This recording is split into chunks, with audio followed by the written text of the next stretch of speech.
Hello friends, I survived. That last video was pretty rough, huh? I did really good today and I stayed sober, so my reward is a tiny Devani's pizza. And I just looked because I wasn't sure, and apparently Devani's is only a Minnesota chain, so you don't know what you're missing here. I have pineapple, jalapeno, and onion. If you've never tried pineapple jalapeno, I really suggest you try it. I did so good.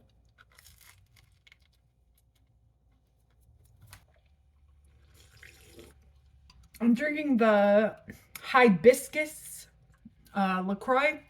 And at first, when I tried this, I was like, I kind of don't get the appeal. It tastes like perfume. But now I get it because it actually hits a lot of the same notes that beer hits for me. Okay, so what happened, right? Friday night, I went out with my friends. I went actually out with two different groups of people, if you can believe that. I'm more popular than I make it seem online. I do have actual friends who I go out and see. And I went to two bars, and at the final bar, I ordered two THC drinks and a whole pizza, and me and my friend just sat and ate and got comfortably high. It was beautiful. It was a really fun night, and I needed that, and I needed to see people, and I needed to talk to people and feel loved by people and have people look me in my face and give me expressions and words of approval. That'll do a lot for your mental health just in itself. Plus, I don't know if you guessed this about me, but I think I'm really, really funny and good at telling stories. So I love being an entertainer at the bar, honestly. I don't know how naturally funny I am, but my entire life, I have surrounded myself with very funny people. Like this is my place in the social scene. Basically, all my adult life is that there's a person who walks into the room, they're the center of attention. Everybody looks and they say, "Who is that? That's who I want to hang out with." And they're the most charismatic, funniest, handsomest person in the room, right? And consistently throughout my life, I am that person's best friend. I am that person's slightly shyer, dumpy best friend. And everybody wants to talk to that person, but that person thinks I'm funny. Okay, so that's my place. And anyway, so I walked into the bar. It was so stupid. I walked into the bar. I saw my friend out on the patio. I just came up and just kicked the fucking chair over. And when I hit the ground, I was just picking up I didn't mean that. I didn't mean that. I like to make an entrance. Anyway, Saturday I got high as fuck all day long because this vaporizer that I picked up at the gas station, it is not I don't think it's entirely legal in the state of Minnesota. Like they legalized edible and drinkable marijuana, but I think this is one of those weird Delta 8, who knows what the fuck they're putting in their vapes, cuz it's like gas station crack basically. Honey, I was strung out, okay? I actually slept until 5:30 on Saturday. 5:30 p.m., which is the latest I have woken up in a very long time. I was completely emotionally exhausted by the week. Woke up, got high, kind of just laid around and did nothing. Exactly what I hate doing. Oh, my alarm is going off. It's time to take my meds. So it was a really short day, basically, of me trying to do chores but being too high. And then I had to stop eating at midnight Saturday because then all day Sunday, I had to not eat any solid foods and only have a clear liquid diet because on Monday, I had to have a colonoscopy. So all day Sunday, I'm just sucking on peppermint candies. You're allowed to have hard candies and drinking coffee and water, and coffee, by the way, considered a clear liquid. Isn't that strange?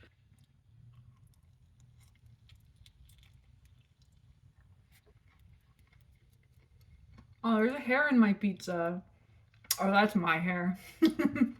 But anyway, so I'm just on a liquid diet, peppermints and like toffee hard candies I was sucking on. Anyway, then at like 5 o'clock, I had to take like a mega laxative. It was actually four pills, laxatives I had to take. And then at 6 o'clock, I had to start drinking a 2 liter, not a 2 liter, a 4 liter bottle of laxative juice. Okay. And you have to drink it. Oh God, I'm choking on a jalapeno. And you have to drink it quickly. So the instructions on the bottle are you're supposed to drink 1 8-ounce cup of the liquid every 10 minutes until 2 liters are gone, right? And then when you wake up in the morning, you have to start the same thing over again and drink the rest of the 2 liters because I guess you just have to have like no fecal matter whatsoever in your stool, not in your stool, no stool in your fecal matter. Just by the end I was peeing out my butt, like literally clear yellow liquid coming out of my butt. I've never been that empty before. So I'm just like shitting my brains out all Sunday night, all Monday morning. I took the entire day off of work because I was not doing anything except going and like trying to shower, and like I had to get out of the shower like 3 times to shit, like, but I wasn't about to go in there with like a stinky pussy while this guy is like fingering my butthole, right? So anyway, so my sister takes me to the hospital yesterday and I have my colonoscopy. I woke up, they put you under anesthesia, but I was like fully conscious for the last like 2 to 3 minutes of it, which was horrible. I just remember like I was laying on my side and then I was like, when is the exam going to start?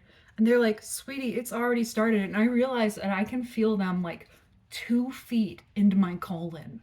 Like, and I can see it on the screen too. What is it with doctors and having televisions that they project what they're doing onto it? I mean, I guess it's not like he's gonna be like in my butthole with like a little eye thing as he's like going through. But anyway, so yeah, it was really uncomfortable and sucked. But I am so glad that I went in because guess what? They found a polyp in my colon. So like there's small, medium, and large polyps. So large polyp starts at 5 millimeters. This polyp was 13 millimeters. Okay, is a large polyp. They removed it. By their nature, polyps are not cancerous, but they turn into cancer. They can turn into cancer. Not all do, but it's like, I went in there because of my chronic constipation, and also because my mom has a disorder called diverticulitis, which, as it turns out, I am also susceptible to. I have diverticulosis, which is the precedent that you have to have before you get diverticulitis, which is like basically your colon has little sacs that grow out of it, and food and things and nuts and things can get stuck in there and get inflamed and infected and stuff. So I've got the pouches, but I don't have the crazy insane infection that my mom has been dealing with for the last couple of years. Anyway, so yeah, so they found out that I have that, and then also that I have this giant polyp on my ascending colon. There's like, I don't know which direction is correct, but like, okay, so you go up your butthole and then there's this way through your large intestine, and then it kind of droops down there and then it comes back down. That area, that's where the polyp was, like way in there. And I'm only 36 years old. I went in there for a particular reason, but because I thought maybe there was something structurally wrong with my butt that makes me just like chronically constipated. They didn't figure that out. So I'm 36. The government like just lowered the age of when you're supposed to start getting screened for colon cancer, right? From 50 to 45. So I have this large polyp on my colon. What if I had waited another 9 years? to get checked out like the government recommended. Because like now that they've seen that I have that, I have to go in and get a colonoscopy every 3 years for the rest of my life because I'm a high risk for colon cancer. And the doctor even told me, do you have siblings? I was like, yes, I have two sisters. And he was like, they need to have a colonoscopy done immediately because this like runs in families, blah blah blah blah. So my asshole might have saved a life. My cat just knocked over my earbuds because he was so proud. So I talked with my sister a bunch, and because she drove me home from the hospital and stuff, because I was not allowed to drive. Despite being conscious, I was very much on drugs. And they were like, basically, sweetie, you can leave as soon as you can walk. Okay. We got food on the way home. I got some chicken curry and sambusas. And then we watched a performance from the musical Assassins by Stephen Sondheim, starring Victor Garber as John Wilkes Booth. Then I was like, you know what? I feel fine. I feel safe at home. You can just go, right? And so she left, and I put on my thinking cap last night because I'd thrown away the vape the day before. It was in the garbage. It's still in the garbage, and I'm not digging it out. And I was like, okay, something's got to give here. I cannot keep doing this gas station crack. So instead, I did so much good shit last night. I made out my calendar. I updated my to-do list. I got my little chores check marks things down, and I put some new chores on there, right? So the first thing that I did was like I stretched and I cleaned the cat box and blah blah blah, right? But then I had put DBT on there because I need to start thinking about and integrating these DBT skills that I'm learning into my life, right?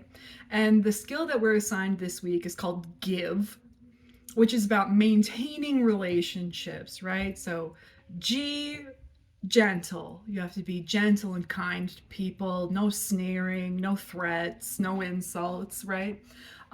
I, interest. You have to be interested in what this person is saying. At least act interested and try to genuinely be interested in what they're saying. 3V is validate. You have to validate what they're saying by looking them in the face and like repeating back to them what in your own words what they're saying, so you both understand that we're on the same page. And you have to say, oh, you're so right, when they make a point that's right, and that you have to treat them as your equal and exactly how you would want to be treated. I realize this is social relationships 101. This is where I'm at. All right. And then GIVE is easy manner, meaning throw it, smile, keep it light, tell a joke, be funny. Just, let them know that you're not angry, you're not upset, you're there because you like them and they're having fun, right? So I took all those skills and I wrote them down on an actual literal note card, right, from the book, in my own words, wrote it on a note card. Then I went to my journal because I was scheduled today to talk to this person who I'd had that uncomfortable conversation with last week, right?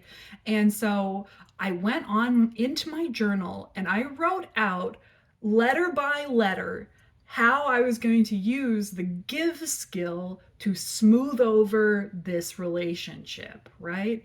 And I wrote it out in detail what I was going to do. And like, really, if you follow those rules, be gentle, be interested in what they're saying, validate what they're saying, and keep an easy manner. Like, it's hard to fuck that up. Like, if you really come to it from like a genuine place, right?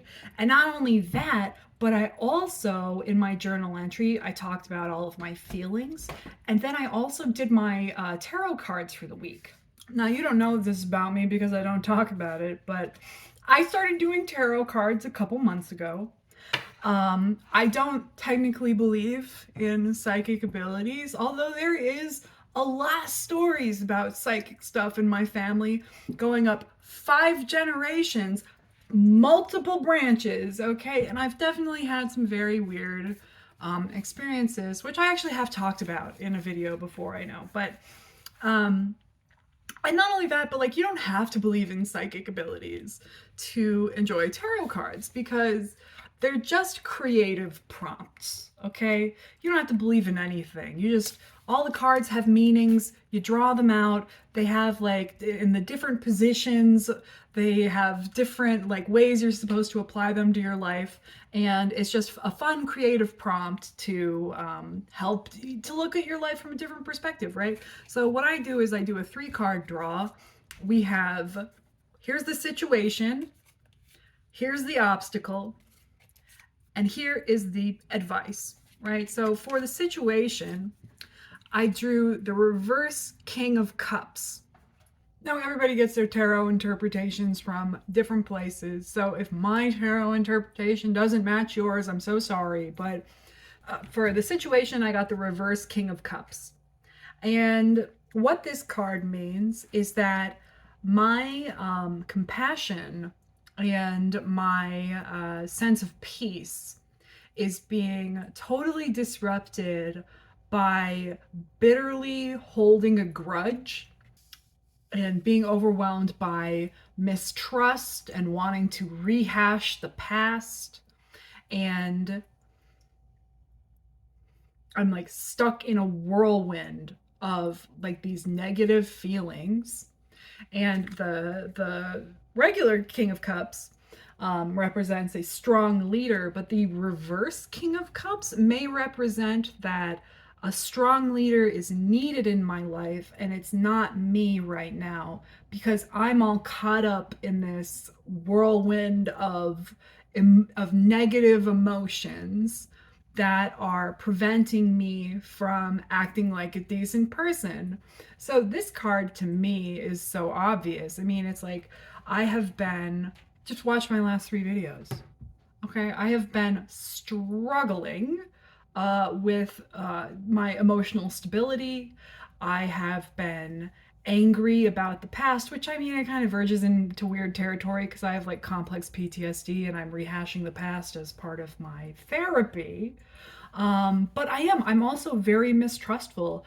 I see bad motives in people. I'm afraid of the world. And I think it's interesting here that um, this is the second week in a row where the tarot deck has told me don't rely on yourself to be a leader right now. Find a mentor, find someone who can help you, take advice, that sort of thing. So this is the situation is that I'm a fucking mess right now. Accurate. Now here's the obstacle. Temperance. I mean, just on a literal on a literal level, yeah, I've been having a lot of problems with temperance, as in being sober. I'm kind of like just I say I'm gonna do something and then I go back and I start smoking the weird gas station crack vape again. And it also means temperance of like mood, of being peaceful, being fair and just, and moderation and modesty and all that sort of thing. So if this is the obstacle is that I don't have any of those things right now. I am so out on the extremes of my emotions and on my behavior. I mean, hello, that last video where I was talking about how I was like screaming in my car, driving recklessly, being a danger to myself and others, and like and stayed up until 3 o'clock in the morning and was gonna put myself in the hospital because I was like thinking of killing myself or whatever, you know, I don't have temperance. There's no middle path for me right now. I am on the extremes, right? So that's the obstacle. The situation is that I am caught in a whirlwind of chaos and I need a leader to help me. The obstacle is that I'm intemperate in my emotions and in my drug use. So, what is the advice? The advice is the Two of Swords. And I found this very interesting. So, the lady here, she's holding two swords crossed in front of her, and she's blindfolded. And what this represents is two paths that are mutually exclusive. You can take one or you can take the other. And she's blindfolded because neither of those paths are obvious or pleasant. They're not desirable either way. But right now, she's locked in a stalemate and can't make any progress until she decides what path she's going to take. And the advice is to use your rational mind to pick the right path. And for me, this represents sobriety or intemperance. This is sobriety or drugs. And that is really what this is coming down to, is that I need to choose sobriety because I am naturally unstable. The drugs do not make me more stable. You know, I've already got so much going on. I'm throwing myself into the drama of the cycle of addiction where I'm too high and then I'm like, I can't do this anymore, and then I throw it away, and then all of this like desire and pressure builds to do it again, and then I give in and it feels so great, and then I get too high, and then it's this struggle. It's a constant struggle. I'm struggles on top of struggles right now. And so the advice that I have to step out of chaos and overcome the obstacle of temperance is to make the choice to be sober. And so I've made that choice. And you know what? Today went great. It went great, actually. I woke up feeling good about myself. My theme this week in my journal is pride. I want to act in a way that I can be proud of and feel like I don't have anything to hide from anybody, and have integrity and be honest, and to be just and gentle with people, and and live a life that I can be proud of. And so today I had that conversation with that person at work, and it went perfectly. I feel like there is understanding. I feel like there is genuine goodwill between us, because I just have to remember that, like, when people are criticizing me, it is not a direct personal attack on my character. I take things very personally, and I'm very sensitive. And like, if this person is like asking me why something didn't get done, or blah blah blah blah, they're asking me because it's a problem that we can solve together. And it just so happens that this person that I was talking to is someone with a leadership role.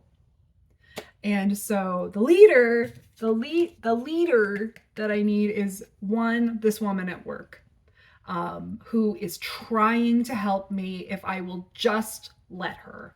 The other leader that I need is my therapist, Meg, who has been telling me that it is time that at this point I need NA meetings to stop doing drugs, that it's like the number one thing that is holding me back at this point, because I'm not able to integrate any of the skills that I'm learning into my life because I'm dissociating from my feelings, right?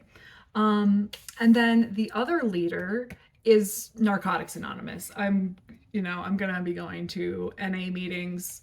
I thought, actually, you know what? I need to do step 1 all over again in multiple parts of my life. Step 1 is where you admit that you have a problem and you are powerless over it.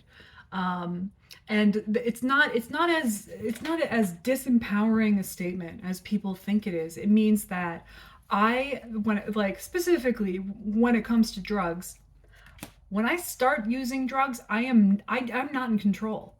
I don't have power over the cycle of addiction. I am not able to say, well, I'm going to do it differently this time. I'm going to moderate this time. That's not possible for me. And I have to admit that I am powerless over that drug. And that's the first step to recovery, because the only way that you can have power is to admit it's a problem and stop it entirely. That's why abstinence is the only answer in Narcotics Anonymous, is total abstinence from drugs. You're not going to moderate your way to sobriety. You know what I mean? And I feel like I also need to do that at work. I need to say, listen, okay, that I have this persistent problem with like getting my work done. And I just have to admit that I have a problem that I can't navigate through. God knows I've been trying. I've been trying for months. But like for some reason I'm not keeping up with the other people at my work, and I need help in order to figure out what is going on with that.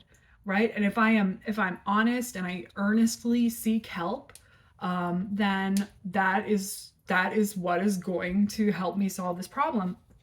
And then also with my therapy, it's like my therapist, who knows me so well, I've been seeing this woman for years, has been telling me over and over and over again that I need to get sober, and that, you know, she gives me this good advice about like calling psychiatrists and going to NA meetings, and like how I need to like connect with my feelings and my body and all this kind of stuff. And I'm basically just going, okay, Meg, I promise I'm gonna try and quit this week. And no, she is an important, like, authority figure is a weird word to say, but she's like a parental figure for me, who has my best interest at heart and who is an expert at mental health problems. And I need to listen to her wisdom and her advice in order to um, have a successful experience with all of this therapy that I'm doing. Anyway, I didn't think I was gonna make like a half-hour video just standing here eating pizza and telling you things, but that's how it went. I went to book club tonight. We finished a Virginia Woolf book. I said very smart things. I saw my friends. I had a kombucha. I ate a little pizza. And now I'm just gonna do my nighttime chores, and I'm gonna relax, and I'm gonna watch some kind of movie maybe. I've been really wanting to watch The Talented Mr. Ripley, but I don't know. It's up in the air. So that's my update. Thank you guys for all your concern. And even if I don't respond to your comments, I read them all. And it's been very helpful for me as I've been struggling over this past week. So I'll make another video tomorrow. Bye.